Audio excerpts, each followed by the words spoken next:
Right on to this now. The Constitutional Court has confirmed the Gauteng High Court ruling that the Executive Ethics Code is unconstitutional.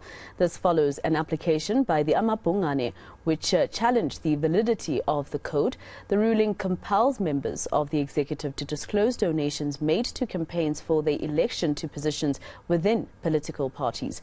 With the ANC's National Elective Conference around the corner, how crucial is this judgment? For more on this, I'm joined by political analyst Sandile Swana. Thank you so much for your time, Mr. Swana, here on eNCA. Now, of course, that's the question, you know, a very important year for the ANC and a very important judgment. Yes, and I must say that the African National Congress on this particular matter has been quick off the blocks. They have already prescribed what the candidates, those who want to be elected in December this year, what type of disclosures, financial disclosures they must make. Now, what this does, although the judgment has got a stay of 12 months before it, they've given 12 months to the president to issue a new code, in essence, that will cover that internal, which means CR17 is exempted from this. But CR24, through the processes of the ANC itself, is not exempted because they've already implemented measures in anticipation of this. So that is quite commendable on the part of the ANC. And Mr. Swana, looking at the fact that we had the Political Party Funding Act, of course, which that logistical, mandate is on the IEC. Is this not also a logistical nightmare for anybody who needs to tally exactly how much each leader in each political party is getting for their own internal campaign? I think that I look at it differently. Okay. I look at it from the perspective of the journalists, the perspectives of intellectuals and scholars and other NGOs, civil society, who may be interested in a particular case. Yeah. It's not every case that is interesting. So what you don't want to do is that if you take an interest in a particular case, you must have unrestricted access to that information. For instance, the hide and seek that was played by CR17, which they successfully played it, until now, then we wouldn't have all that rigmarole. Would demand the documents, get the document, and analyze them ourselves. So I look at it from that point of view.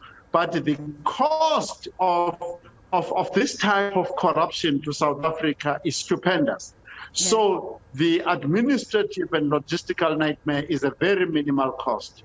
And of course, this is also good for the country in terms of the fact that we've already seen through the State Capture Commission of Inquiry, for instance, Mr. Swana, how some in the private sector use their donations to get favors from those political leaders that they're trying to get into, positions. So this is also going to be, it's quite a landmark case for South Africa as a whole and for media freedom.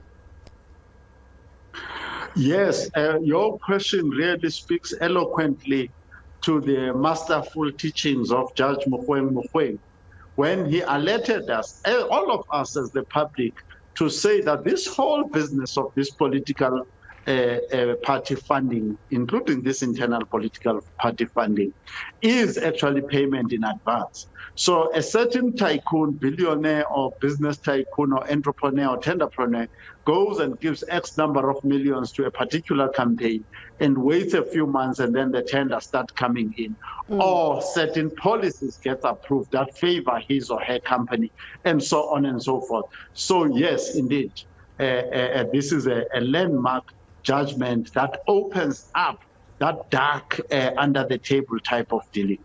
And it doesn't only put under the spotlight the ANC, right? Even, for instance, your DA, and if it's coupled with the Political Party Funding Act, and you see how or who, is donating to the party, you can sort of tell who is probably donating to the individual. Is it going to be a nightmare at all for the ANC this year, going into 2024? For the ANC, and more specifically for Kgalema Motlanthe, who is also largely in charge of this whole thing from an ANC perspective, Yeah. I think he knows the ins and outs of this thing. I mean, remember, he's been a Secretary General, he's been Deputy President, he's been all over. He knows how it works. He actually knows what to do, where to look for dubious dealings. So I don't anticipate any difficulties, particularly in today's computerized world. These things should not be a mystery at all.